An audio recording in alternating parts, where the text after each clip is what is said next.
Desa Adat Panggung Karung Gede itu mulanya dari zaman dulu sebelum menjadi desa adat itu namanya Banjar Adat Panggung Karung.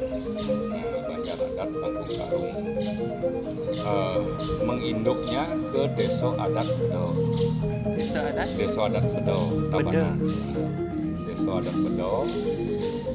Nah, Desa Adat Bedo ini sebagai desa adat yang membawahi 41 banjar adat. Salah satunya Banjar Adat Panggung Karung. Nah, dengan perkembangan dan situasi kondisi sesuai dengan yang namanya peralihan boleh dikatakan ada pemekaran gitu. Ada pemekaran.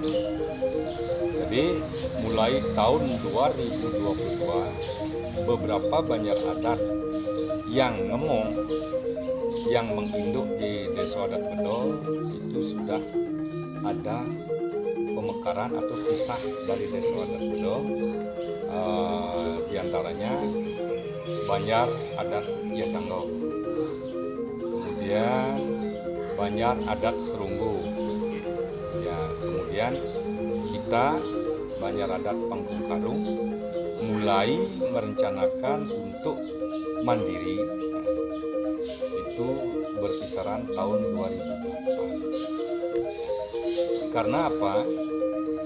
Sesuai dengan persyaratan dari MUDP, Majelis Utama Desa Pakraman Provinsi, itu ada persyaratan untuk bisa terpenuhinya pemekaran dari desa itu.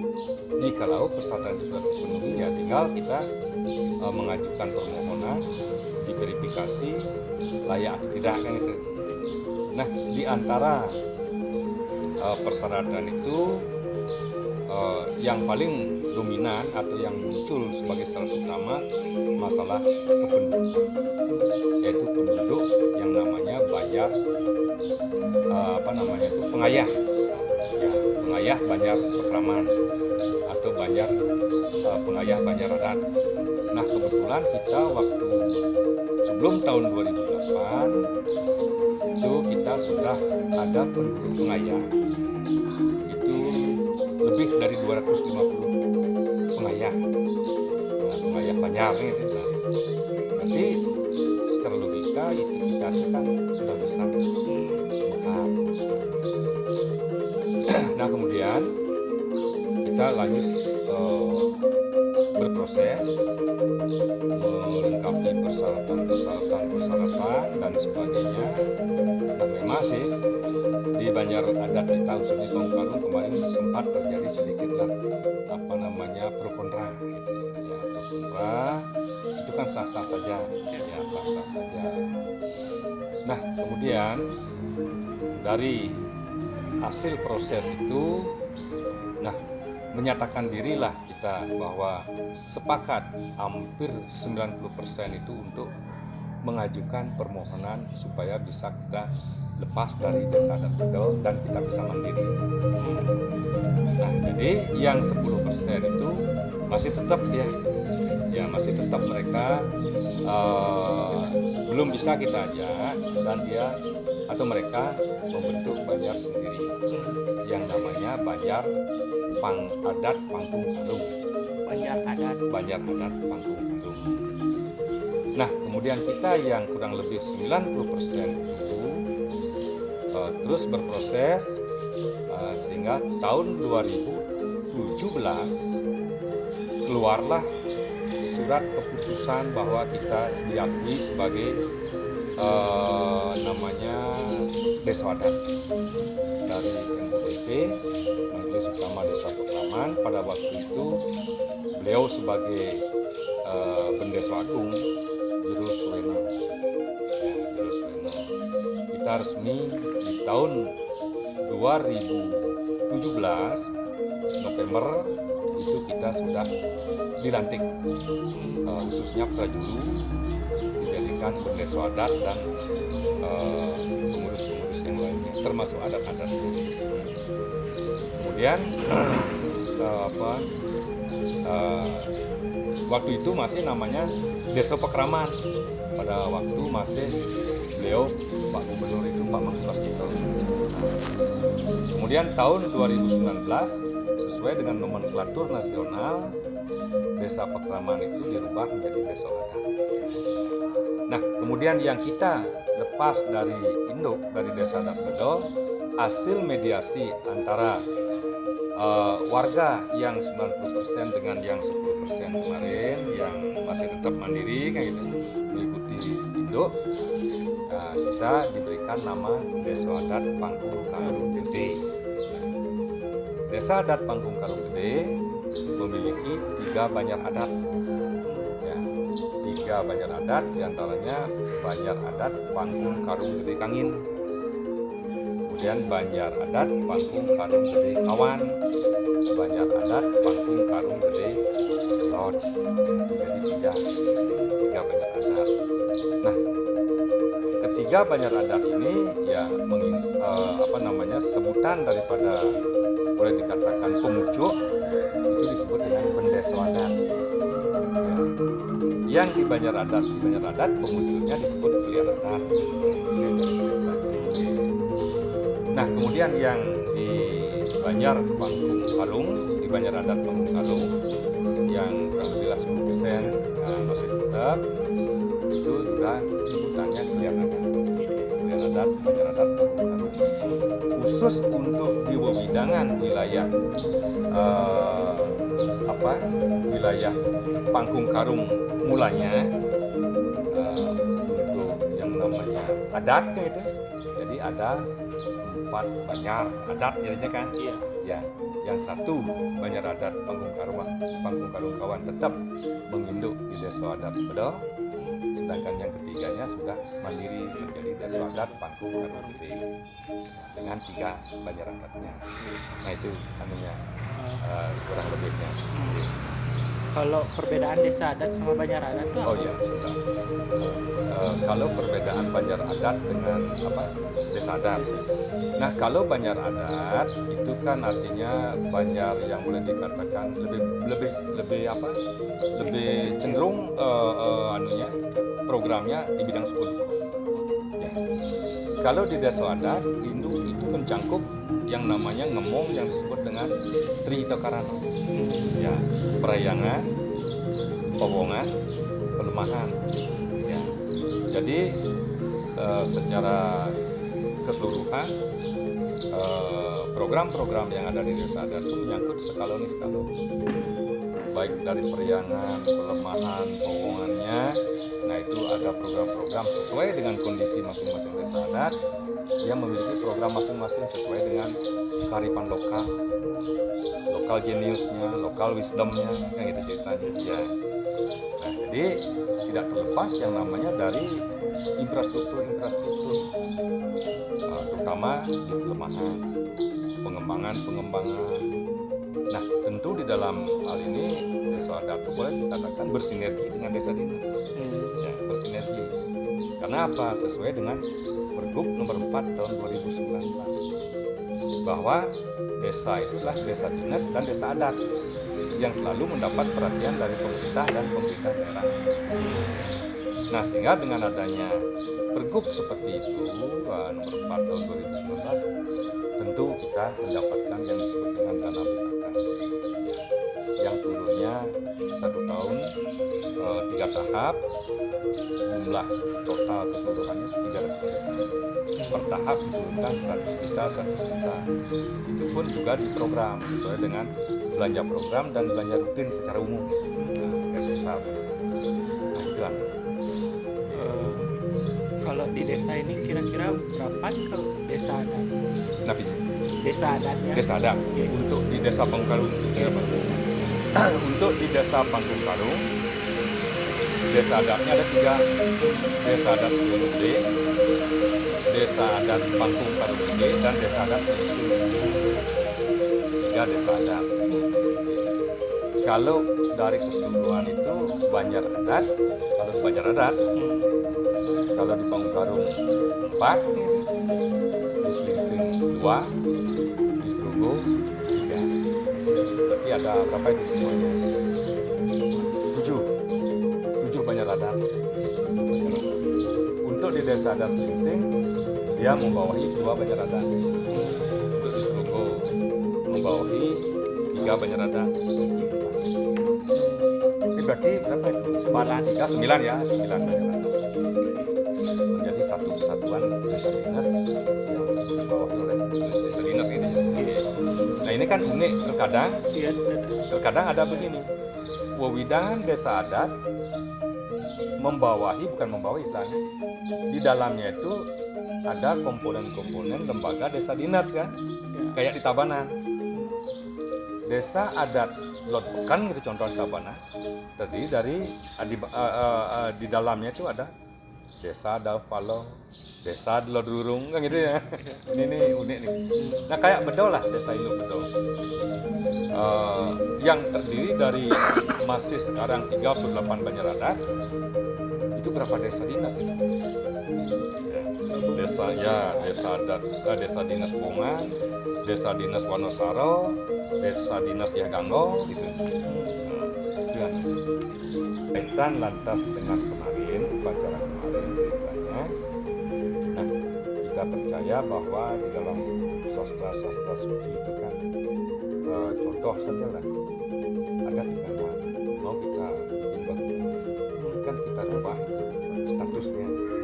Status kita rubah, kalau dari ilustrasi dari tegak pekarangan menjadi perumahan kan gitu ya. Ini BPN punya negara ini.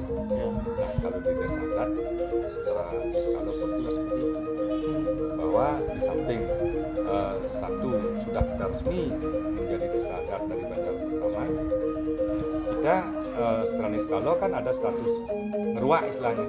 Kalau bahasa Balinya ngeruak, berubah status dialih fungsikan kan gitu. Kemarin Banjar Pertama supaya tetap menjadi desa adat, ini kan berkaitan. Hanya barulah kita istilahnya melaspas desa adat kemarin. Kemarin sih sebenarnya waktu COVID, itu sudah perencanaan, sudah bikin pekaro lagi. COVID akhirnya kan tidak boleh berkumpul dan sebagainya, padahal itu lebih besar dari kemarin anunya itu. Ya pekaronya intinya sih sama, tapi waktu itu maaf waktu April belum ada waktu itu.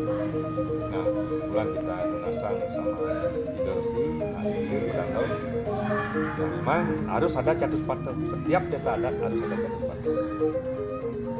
Catus pate itu istilahnya suatu simbol niasa di mana beliau disetanakan itu yang namanya Sugeng Sangyang Caturbuana, karena menurut sumber sastra bahwa Sangyang Caturbuana itu adalah sebagai pusat perkembangan keselamatan. Tentu ditaruh di perempatan. Kalau perempatan itu lebar, luas. Nah karena kecil ya geser ke sebelah. Makanya lantas ada perempatan. Nah, kalau cerita apa nanti bisa masuk itu ya. Ini ceritanya. Kenapa sejarah Catusparto itu dulu muncul sudah dari kalau nggak salah lontar Buanota Tuor Simarkerjo itu di sana, termasuk di lontar Bumi Kamura. Itu yang dipakai oleh raja-raja zaman dulu. Perempatan dikatakan angker kalau zaman raja. Jikalau satu di perempatan itu ada puri, ya rumah raja. Kemudian kedua ada pasar, ada balai pertimbangan, balai pengadilan. Nah kalau sekarang bantilan lah istilahnya, ya bantilan. Ada pusat perkantoran. Pasti raja-raja tuh mencari tempat-tempat perempatan jalan yang ada kaitannya. Itu zaman sejarah ini. Ya. Makanya raja-raja tuh zaman dulu tuh memang punya kedikjayaan. Karena apa? Sesuai dengan kepercayaan, berapa dewa yang artinya membackup pasar dewa melantik, balai pertimbangan, balai pengadilan, Kawan Penyarita Dewa Saraswati. Kemudian di perkantoran beliau Dewa Saraswati, Ibu Saraswati.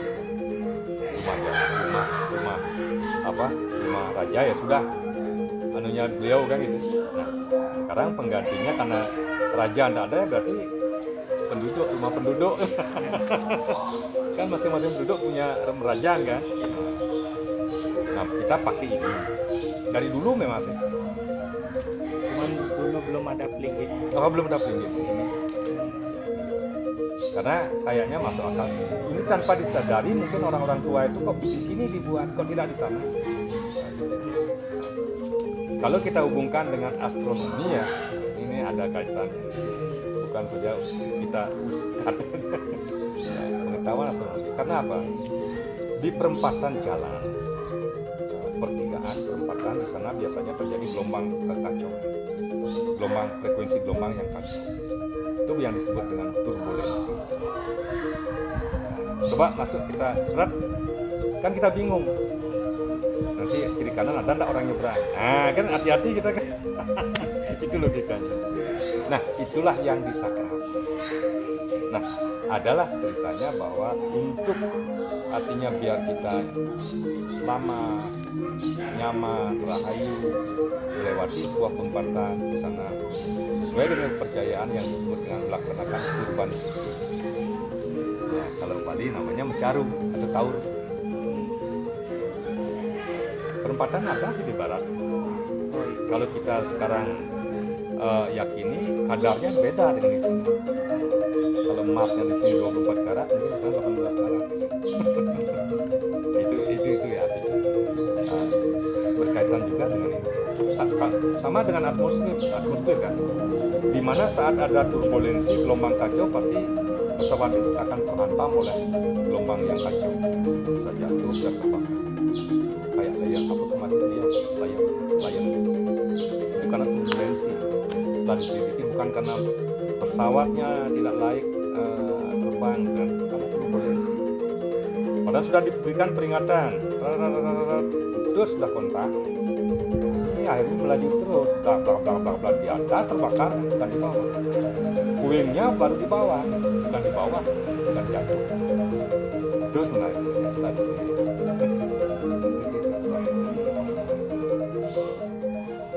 Itu sebenarnya yang mengesensi daripada bedanya desa dinas dengan desa. Nah kemudian secara struktural desa adat merupakan subordinasi daripada desa dinas.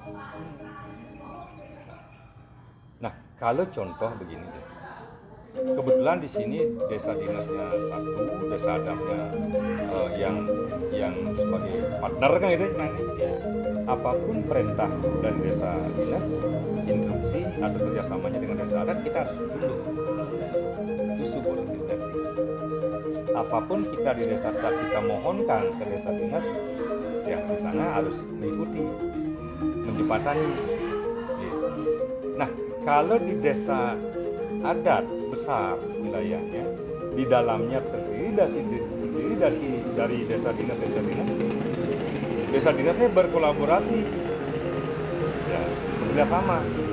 Kalau permohonan daripada desa dinas, nah contoh kayak di Bedol, desa dinas, desa adatnya kan luas, sampai sini sekarang kan, yang banyak pertama.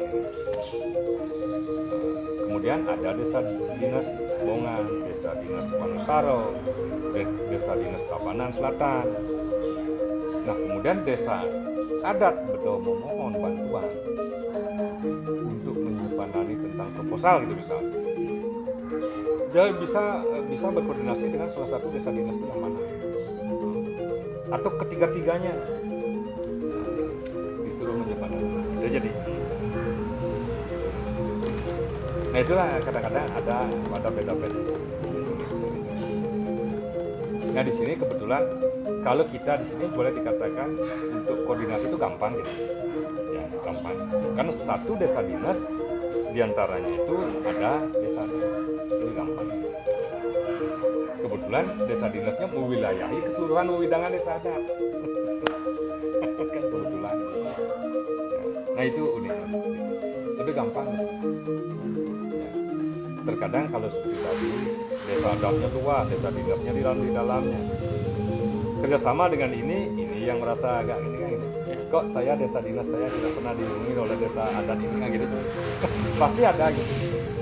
Apa saya tidak punya orang di atas kan gitu. Kan gitu. Nah itu, namun itu di luar cerita. Ya. Nah kira-kira apa lagi? Itu aja sih Pak. Terima kasih atas waktunya ya Pak. Ya, sama-sama. Apa perlu dengan keunikan lain tentang apa mungkin yang disebut dengan legenda di sini ada tuh kan sang yang mudinya di sini. Oh iya, tari Itu tentang tari itu. ya ceritanya begini. Nah kemarin kan banyak adik-adik mahasiswa dari berbagai perguruan kan. Yang salah satu ini Gus Aryonya dari mahasiswa adik-adik masih waktu duduk di sini kita ditanya sama Oh iya, dosen kan. Iya. Itu kan dosen, dia kan dosen. Ternyata adik mahasiswa itu dia tidak nyangka akan dapat nilai tertinggi skripsi dan lulusnya juga sudah. Nah kemudian ibu ini menjembatani kita untuk bisa masuk ke Kementerian sudah diproses sehingga nanti kita memiliki suatu hak paten lokal. Pak paten untuk tarinya nih Kak. Ya betul. Nah ceritanya begini dulu, zaman dulu ini kan turun temurun, tidak ada referensi lah, tidak ada. Makanya di sana kesulitan kita secara teori, referensi tidak ada. Tapi itu berdasarkan sebuah keyakinan saja. Nah, dan cerita sesepuh kita orang tua dulu yang sudah almarhum pada saat tahun 2002 dipentaskan pertama kali masa ini gitu.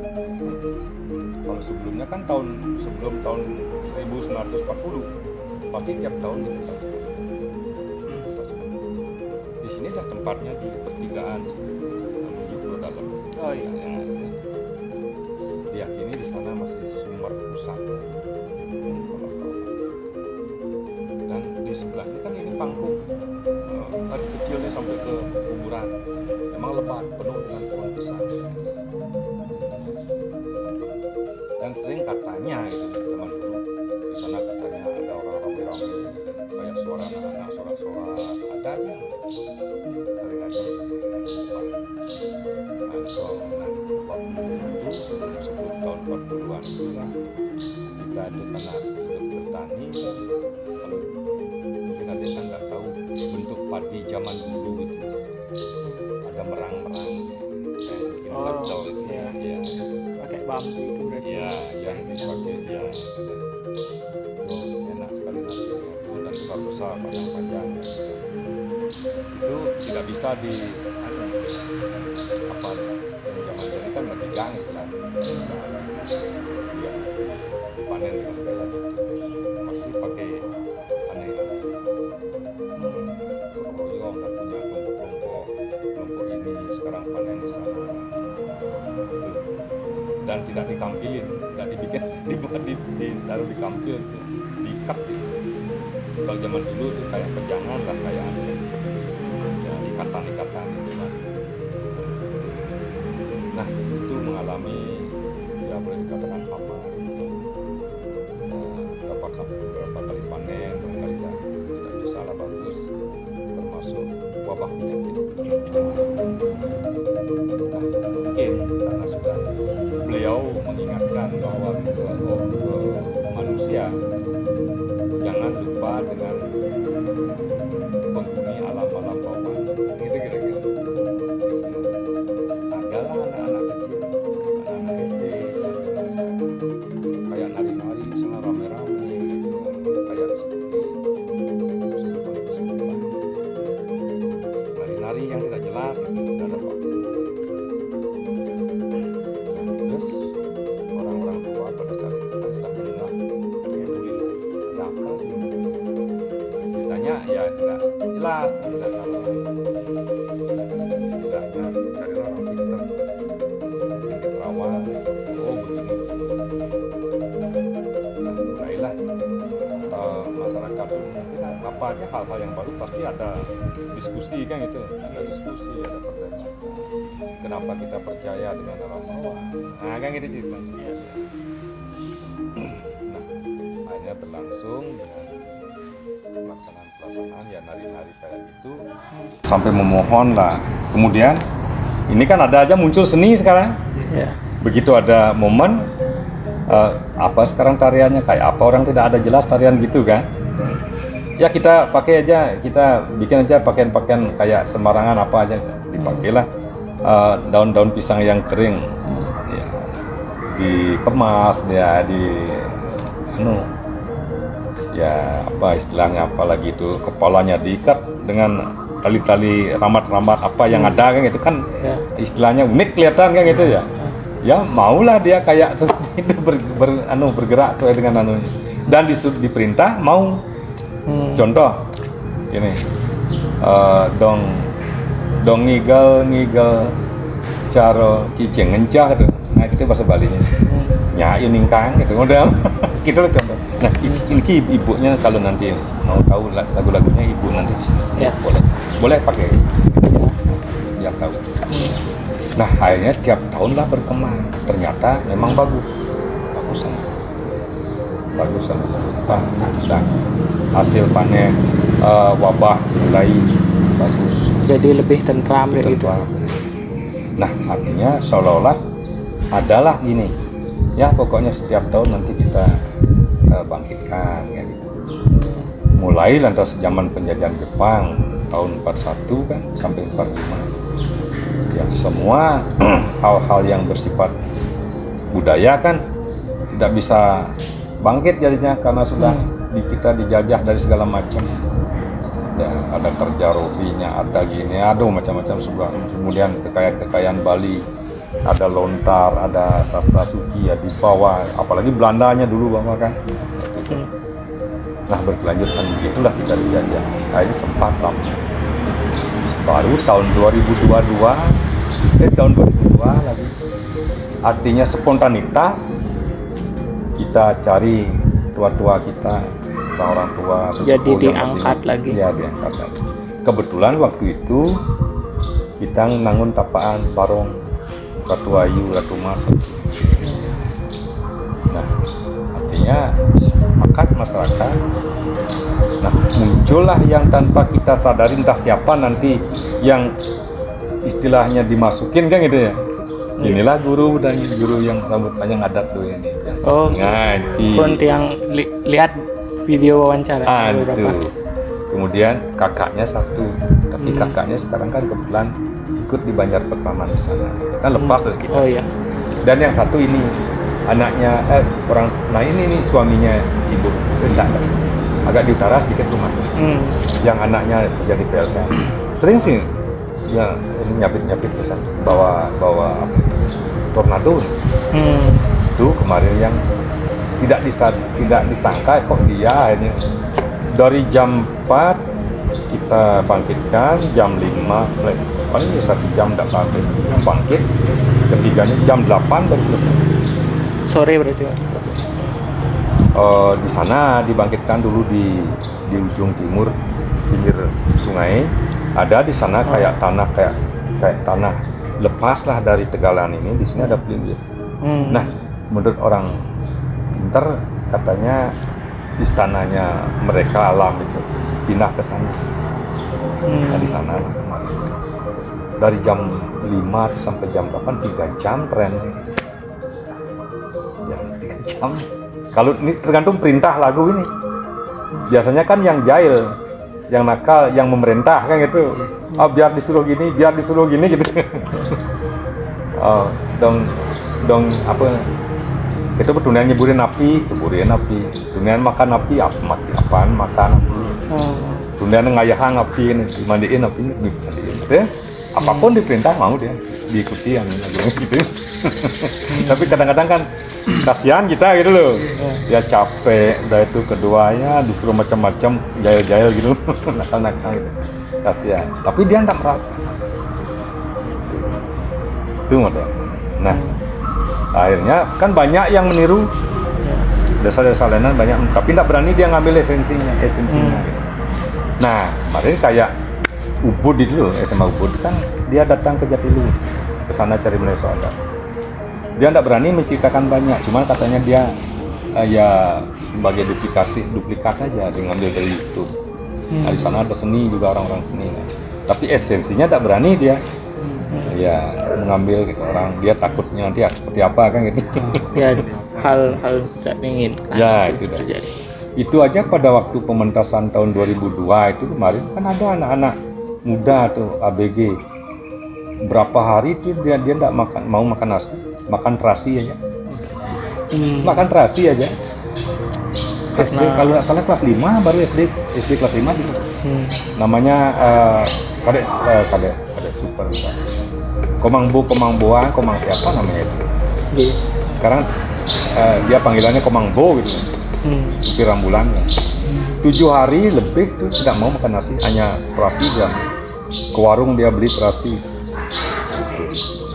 Udah itu beberapa warga di sini malam itu nasi zaman dulu kan pakai istilahnya tuh sokasi istilahnya. Ini sokasi kan. Ya. Malamnya kayak seperti dikeruk kan, krok. Pas datang ke dapur bergoyang sokasinya digantung. Berarti warganya diganggu Ya warga, karena mungkin kita ada kekurangan di saat selesai mementaskan tuh ada kekurangan. Kurangan tahapnya, Ya. ada yang nggak lengkap. Kekurangannya kita mengaturkan sesajen pakai tuh pelepah pinang itu yang kering. Kan yang kering itu yang kayak gitu tuh potongannya kan. Nah, pelepah ya. Nah, kalau nanti itu kayak ini tuh palem ini. Oh iya. Ya, kan ada pelepahnya, kulit ini ya, yang kering, coklat kan. Itu harus dipakai. Tidak boleh pakai daun, tidak boleh pakai apalagi piring.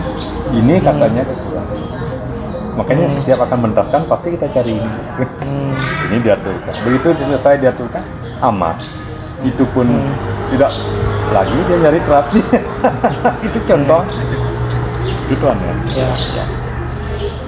Nah kemarin yang dari Sangeh Gus Dipanya waktu kemarin kesini sama cewek itu satu, kan dia akan ujian skripsi ini tanggal 25. Ya dia mau Pejati sebenarnya. Ya.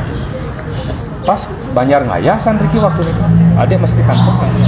Oh, pas anu. Oh, kan ada mobil abu-abu datang. Ya. Nah itu dah dia mau Pejati. Oh. Tanggal 26 ini ujian ya, lagi 2 hari. Dia mau munas mohon ya artinya izin apa biar dia selamat lah. Tapi sudah ada dari Jimbaran satu, Gusti Ngurah, dari Singaraja ada satu Undiksanya. Undiksa ada satu. Ini unik lagi waktu dipentaskan di Undiksa, puluhan lebih mahasiswa tren. Entah mahasiswa dari mana itu gitu. Woi, gempar Singaraja Undiksanya waktu itu. Kesurupan Ya, masal. karena satu dia mementaskan berdasarkan ini tidak dia mohon izin. Tidak mohon izin. Datanglah berapa harinya beberapa dosen. Hanya kita mohonkan, ya kita minta maaf atas kesalahan. Sampai berapa hari setelah pementasan di sana, itu dah ada mahasiswa yang keren tuh katanya sering bengong aja gini di rumahnya, kayak orang dungu gitu loh, kayak orang. Itu ceritanya. Nah setelah datang dari sini di Batu Tirto, ya sudah bagus lah, kembali normal padahal. Kuliah tidak mau, diam aja di kamar gini katanya. Nah, itu lah. Dan ini lagi biasa sering juga di sini pecalangnya. Ya. Pas kayak ronda kayak kemarin itu. Dia itu diikuti oleh beberapa pecalang yang tidak jelas. Oh, gitu. Ya. Mirip pecalang tapi Mirip bukan. pecalang. Tapi sempat didahului gitu. Ada tulisan di bawah di belakang pecalang. Siapa ini? Oh, sampai terus diikuti nih jalan, diikuti nih terus sampai ke mana diajak keliling. Begitu dia sadar, dia duduk di sana di timur, di tempat angklung latihan. Ini kamarnya ada bunga-bunga rumput itu, kaget ya. Nah, saya tadi jalan kemana ini kok ada gini gitu. Nah, artinya apa? Terkadang banyak yang mungkin apa seperti apa itu, banyak orang-orang yang tapi nggak nakal, nggak jahat, nggak jahil, nggak bisa. Cuman kita kadang diingatkan lah.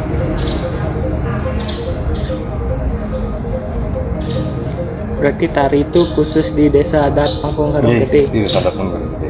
Desa adat.